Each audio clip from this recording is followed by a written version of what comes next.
partisë është shoqëruar me akuzat të ndërsjellta mes Sali Berishës dhe Ervin Saljanit.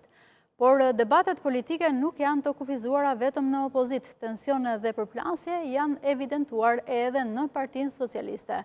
Çfarë po ndodh realisht në skenën politike shqiptare dhe si ndikojnë këto zhvillime pikërisht në jetën politike dhe institucionale të vendit? Unë do të bisedoj në studio në minutat në vijim me gazetarin Andi Kurti. Faleminderit. Kërinësi, Lili. Dhe gara do të quaje atë në Partinë Demokratike apo vot besim për kryetarin aktual?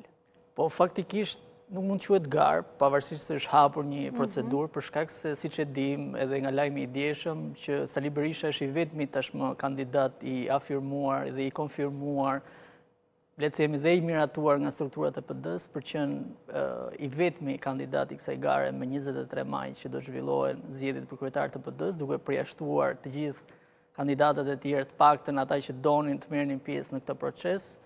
Dhe besoj se është një lloj, nuk do kemi një surprizë në fund të procesit, zoti Berisha do të konfirmohet. Besoj se në këtë pikë është e panevojshme të thuhet që zoti Berisha nuk do të konfirmohet si kryetari i Partisë Demokratike, është një lajm tashmë besoj se mund ta përgatisim përpara se sa ngjarja ndodh. Përgatitet teksti përpara, thotë.